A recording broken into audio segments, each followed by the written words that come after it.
first.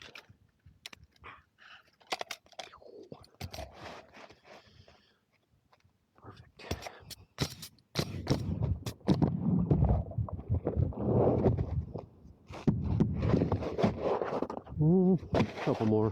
Couple more shingles and I'll kick back.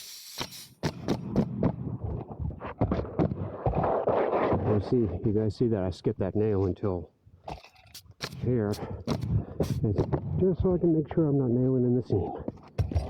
That's all.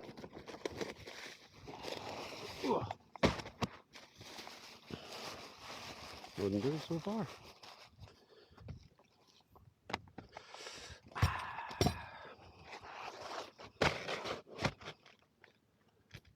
Match it up with the line. Boom.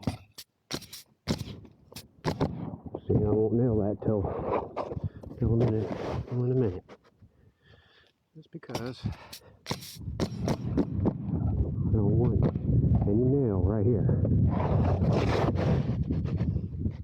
gotta make sure that don't happen. And, you know, I'm not the best roofer in the world now. I'm just really good with the tar. So, you know what I'm saying? Okay. I'm not the roof master. I'm the tar master. Well, that's a good spot for a kickback. So, here's why I do that. Oh, what the heck? Boink.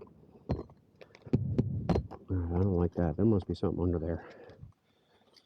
Something. I'm going to take one of our long boys here. I just don't like it when there's a hole in the shingle. So we're going to fill the hole. Boom. Alright, perfect.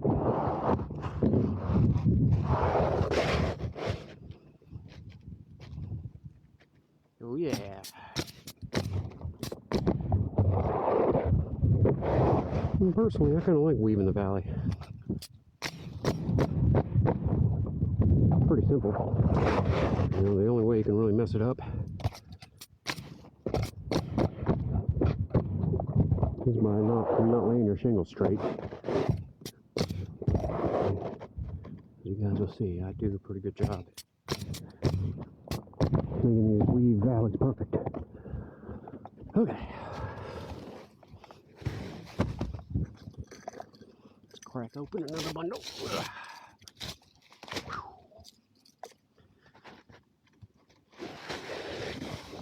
Bring it on down.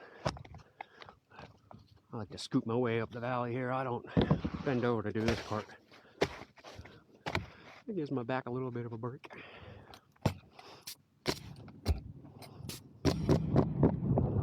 Scooch along up.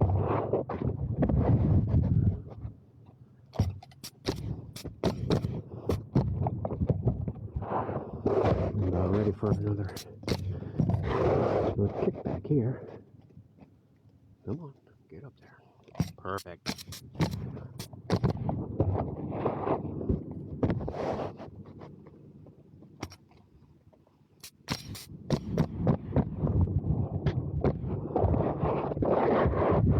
And in response to you guys saying, why don't I gauge with the nailer? I don't know. It's just something that I never really learned to do. And I just feel more comfortable doing it this way. And plus, I use my finger to gauge. I can feel that. I can feel it there. So, like right here, I'm feeling with my thumb for that little ridge. Can I do a kickback? No.